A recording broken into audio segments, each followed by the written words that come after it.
यह दूसरे पद में करवक में हम आए हैं, जिसको मलिक मोहम्मद जायसी जी लिखते हैं। ठीक है, दूसरे पद में, पहला पद हम लोग पढ़ चुके हैं।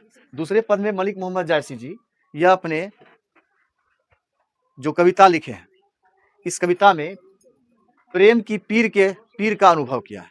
और प्रेम की पीर का अनुभव करते हुए, वह करते हुए, अलग अलग उदाहरण और ऐतिहासिक घटनाओं का जिक्र करते हुए मलिक मोहम्मद जायसी जी इसमें यह बताए हैं कि यह कविता उसको लिखने में काफी कठिनाइयों का सामना करना पड़ा है, काफी उसे मशक्कत करनी पड़ी है।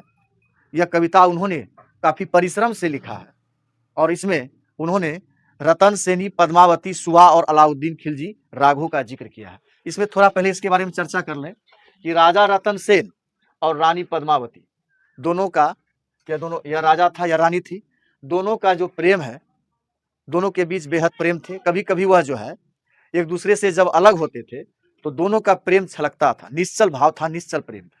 दोनों जब अलग होते थे उसके प्रेम की पीड़ा का अनुभव वो कवि ने अपनी इस कविता में दर्शाया। तो राजा था रतन सेन, रानी थी पद्मावती, चित्तौड़ के राजा थे रतन सेन। इसी के दरबार में राघव चेतन रहते थे। राघव चेतन जो थे वह ब्राह्मण और तांत्रिक थे। कौन थे? तांत्रिक थे, जादू टोना वगैरह करते थे। एक बार इन्होंने राज दरबार में ही तांत्रिक या जादू टोना वैसा कुछ किया, छल पूर्वक करने के बाद राजा रतन सेन इनको अपने दरबार से निकाल दिए। और इसका जो है ईर्ष्यावश यह जाकर के अलाउद्दीन खिलजी से मिल गए। अलाउद्दीन खिलजी से मिलने के बाद इन्होंने पद्मावती, देखने में बहुत सुंदर थी, बहुत सुंदर राजकुमारी थी वह, तो इसका जो है सुंदरता का बखान इन्होंने राघव चेतन ने, मंत्री नहीं थे, राघव चेतन कौन था? ब्राह्मण तांत्रिक थे। राघव चेतन ने जाके अलाउद्दीन के दरबार में चला गया। यहाँ से अपमानित जब हुआ तो वह किसके यहाँ चला गया? अलाउद्दीन के यहाँ जाकर के उन्होंने इस पद्मावती की सुंदरता का बखान किया कि वो बहुत सुंदर है। इसी के कारण अलाउद्दीन ने राजा रतन सेन पर, मतलब चित्तौड़ पर आक्रमण कर दिया। ठीक है, इसी के कारण, राघव चेतन के कारण।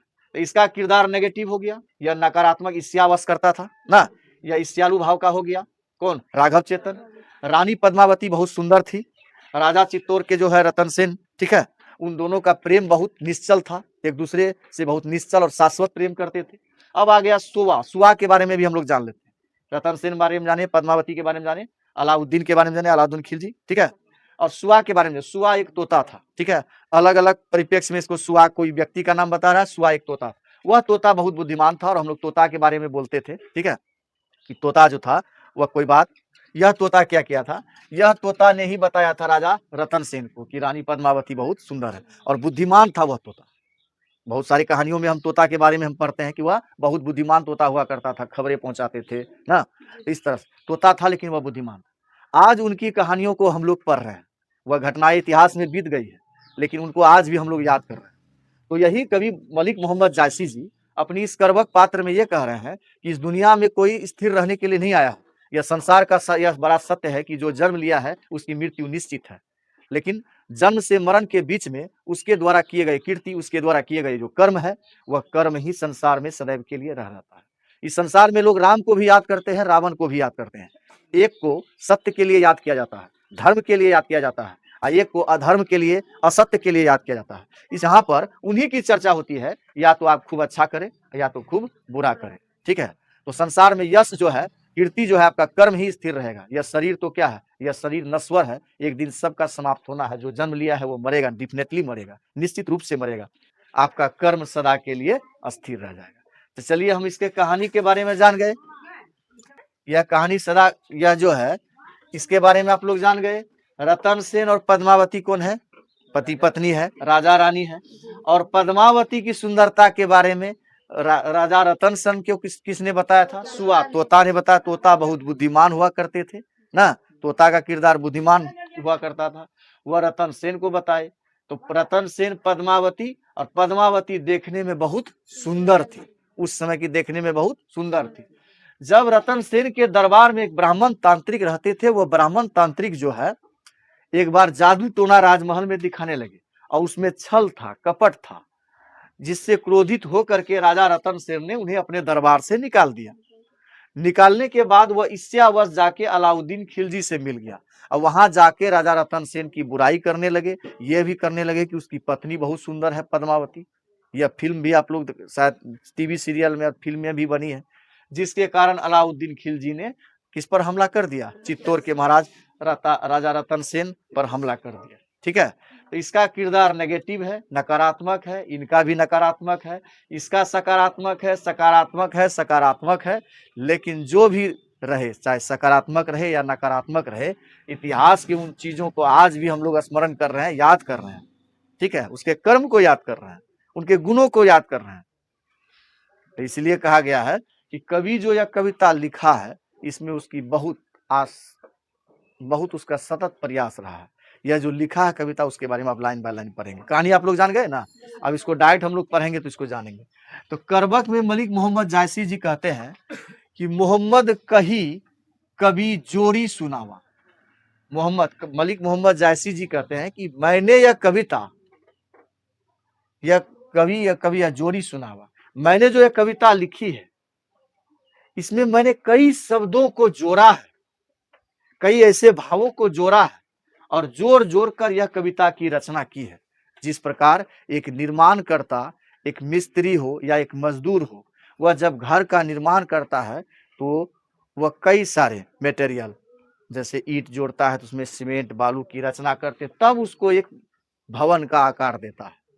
उसी प्रकार मैंने इस कविता को लिखने के लिए कई सारे शब्द श्रृंगार और क्या क्या उपमा लेकर के मैंने इस कविता की रचनाएं की है। मैंने कई सारे शब्दों को जोड़कर, उसको रचकर इस कविता की रचना की है। समझ गए इसको? सुना जो प्रेम पीर गा पावा। और मेरी कविता में मैंने प्रेम की पीर का बखान किया है। प्रेम में जो दर्द होता है, विरह होने पर जो तकलीफ होती है, उस दर्द की अनुभूति, उस भाव को मैंने इस कविता में किया है। मैं उसका अनुभास मैंने किया है। मैंने उस कविता के दर्द को, प्रेम की दर्द को, प्रेम की विरह को, प्रेम के भाव को इस कविता में मैंने गढ़ा है। सुना जो प्रेम पीर के, जो भी कवि या जो भी पाठक है, जिन्होंने भी मेरी कविता को पढ़ा है, जिन्होंने भी मेरी कविता को स्मरण किया है, उसे प्रेम की पीड़ा का अनुभव हुआ है, प्रेम के दर्द का अनुभव हुआ है। जिस प्रकार प्रेम में विरह होता है, दर्द होता है, उस अनुभव को उन्होंने पाया है मेरी कविता में। जिन्होंने भी मेरी, जो कवि हो या पाठक हो, जिन्होंने भी मेरी कविता को पढ़ा है, सुना है, उसे प्रेम की पीड़ा का, प्रेम की दर्द का अनुभव हुआ है। ओके देन, आगे बढ़े। जोड़ी लाई रकत के लेई। और मैंने जब यह कविता लिखी है, मैंने जब इस कविता की रचना की है, तो मैंने अपने खून की लेई से, लेई मतलब लारू बनाते हैं, ठीक है, खून की लेई से, गोंद बोल सकते हैं उसको, मूढ़ी साटते हैं, लारू बनाते हैं, गोंद बोल सकते हैं ना। मैंने खून की लेई से, गुड़ को गर्म कीजिए तो वो कैसा हो जाता है, लारू बनाने के लिए वो सटता है ना उसमें, तो खून की लेई से, मैंने खून की लेई से इस कविता की रचना की है। मैंने अपनी तकलीफ से, खून की लेई से, अपना खून का गोंद लगा लगा कर मैंने इसकी रचना की है। कवि का भाव देखिए कितना ये है, मार्मिक है। मैंने खून की लेई, बहुत उसका भाव मार्मिक है कि जोड़ी लाई रकत के लेई। मैंने इस कविता की जो रचना की है, मैंने खून का गोंद लगा के, खून की लेई लगा के इस कविता की रचना की है। गाढ़ी प्रीति नैन जल भेई, अपने आंसुओं से भिगोया है। ऐसा प्रतीत हो कि जैसे मैंने अपने आंसुओं से इस कविता को भिगोया, आंसुओं से भिगा भिगा कर इस कविता की मैंने रचना की है। आंसुओं का जल, आंसुओं की धारा से इसमें गाढ़ी प्रीति लगाकर, बहुत सारा प्रेम, इसमें प्रेम भाव, निश्चल भाव दे करके मैंने इस कविता की रचना की है। ठीक है। ओ मन जानी कवित अस्किन्हा, और मन में यह जानकर, इतना बात मैंने मन में यह जानकर इस कविता की रचना की। ओ मन, और मन में जानकर मैंने इस कविता की रचना की है। मकू यह रहे जगत महचीना, क्योंकि मैं रहूं या ना रहूं, लेकिन संसार में मेरी यह कविता रहेगी। मैं यह बात जो मैंने इस कविता की रचना की है, मैं मन में यह बात जानकर मैंने इस कविता की रचना की है, ताकि मैं यह संसार में रहूं या ना रहूं, जगत मतलब संसार में मेरा यह चिन्ह, मेरा यह यश जो है सदैव के लिए बना रहेगा। कहाँ सो रतन सेनी अस राजा। कहाँ है वह रतन सेन राजा, वह पराक्रमी राजा रतन सेन। आज वह पराक्रमी रतन सेन राजा नहीं है। कहाँ सुवा असी बुद्धि उपराजा। कहाँ है वह बुद्धिमान तोता, वो आज वह हमारे बीच नहीं है। वह पुरानी बातें हैं, ऐतिहासिक बातें हैं। रतन सेनी राजा हमारे बीच नहीं है। वह बुद्धिमान तोता हमारे बीच नहीं है, जो संदेश वाहक का काम करती थी, वह लोगों को सूचनाएं पहुंचाने का काम करती। तोता से जुड़ी हुई कई सारी हम लोग गाथाएं या कथाएं सुने हैं, कई सारी गाथाएं या कथाएं सुनी हैं। ना वह रतन सेन राजा है, ना वह बुद्धिमान तोता है, ना कहाँ अलाउद्दीन सुल्तान। कहाँ है वह अलाउद्दीन सुल्तान, जिन्होंने चित्तौड़ पर आक्रमण किया था। कहाँ राघव जयी किन्वा, राघव चेतन, वह राघव चेतन जो रतन सेन राजा के दरबार में रहता था और उसके तिरस्कार किए जाने के बाद अलाउद्दीन खिलजी से जा मिला और उन्होंने अलाउद्दीन खिलजी को भड़काया कि वो रानी पद्मावती बहुत सुंदर है, उसके बारे में प्रशंसा किया, जिससे अलाउद्दीन के मन में भावना जगी और वह जाकर के हमला कर दिया चित्तौड़ पर पद्मावती के लिए। तो वह इसका किरदार बहुत नकारात्मक था राघव चेतन का। अलाउद्दीन का भी किरदार नकारात्मक था, लेकिन राजा रतन सेन और रानी पद्मावती दोनों का प्रेम बहुत शाश्वत था। कहाँ स्वरूप पद्मावती रानी, जिसकी प्रशंसा होती थी कि पद्मावती रानी बहुत सुंदर थी। यह सब ऐतिहासिक घटनाएं थे। कोई ना रहा जग रही कहानी। ना तो रानी पद्मावती रही, उसका भी शरीर नश्वर था।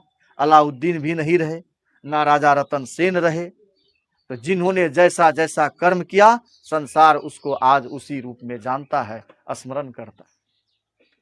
कोई न रहा, ना अलाउद्दीन सुल्तान रहा, ना वह तोता रहा, ना राजा रतन सेन रहे, ना राघव चेतन रहे। राघव चेतन क्या थे, एक तांत्रिक थे, ब्राह्मण तांत्रिक थे, और वह भी नहीं रहे। लेकिन ईर्ष्यावश उन्होंने राजा रतन सेन पर अलाउद्दीन से हमला करवाया। आज उसकी घटनाएं, उसकी जो ऐतिहासिक घटना है, घटनाक्रम, उसको सिर्फ हम याद कर रहे हैं। इसलिए कर रहे हैं कि उनका किरदार चाहे सकारात्मक हो इतिहास में या नकारात्मक हो, उनको हम उसी रूप में याद कर रहे हैं। उसकी चेहरा हमको याद नहीं है, क्योंकि हम लोग उस दृश्य को देखा नहीं है। उसके बारे में लिखित प्रमाण के आधार पर हम लोग पढ़ते हैं, जानते हैं, लेकिन उसका जो कर्म है आज भी याद हम लोग कर रहे हैं। कोई नहीं रहा संसार में, सब की कहानी रह गई। धनी सो पुरुष जस कीर्ति जासु।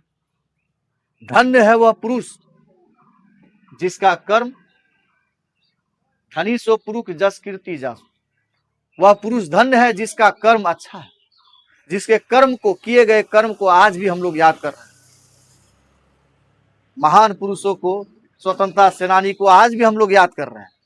जो पुराने लोग थे, जो हमारे बीच नहीं है, वह पुरुष धन्य है जिसका कर्म आज भी संसार में जीवित है। उसके कर्म का बखान करते, उन्हें याद करते हैं। फूल मरे पर मरे न बासु। जिस प्रकार सुगंधित जो फूल है, वह फूल को तोड़ करके किसी पुस्तक में रख दीजिए या कहीं रख दीजिए, वो फूल मर तो जाता है, लेकिन उसका सुगंध बहुत समय तक बना रहता है। किसी पुस्तक में रख दीजिएगा गुलाब का फूल, वह फूल बहुत दिनों तक तो सूख गया, लेकिन उस किताब के उस पन्ने में वह सुगंध बहुत दिनों तक रह जाती है। क्यों?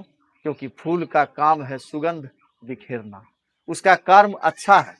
तो जिसके कर्म अच्छे रहते हैं, उसकी गाथाएं बहुत दिन तक गाई जाती है, उसका गुणगान किया जाता है। जिस प्रकार धन्य है वह पुरुष जिसके कर्म अच्छे हैं। या तो आप सकारात्मक कर्म करें तो आपकी भी प्रशंसा होगी, नकारात्मक कर्म किए तो आपके नकारात्मक की क्या होगी, निंदा होगी।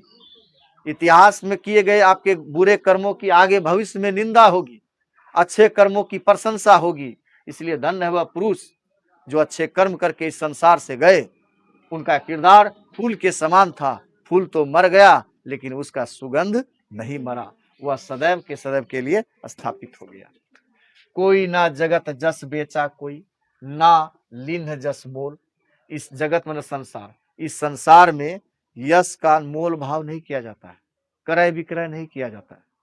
इस संसार में यश मन अच्छे कर्म, यश कर्म, सच्चे कर्म, यश जो है, यश आपको जो प्राप्ति होगा इस संसार में, यश की प्राप्ति के लिए कोई क्रय विक्रय नहीं होता है, वो आपको कर्म करना पड़ता है। ना तो यश के लिए आप कुछ खरीद सकते हैं और ना ही उसका मोल भाव कर सकते हैं।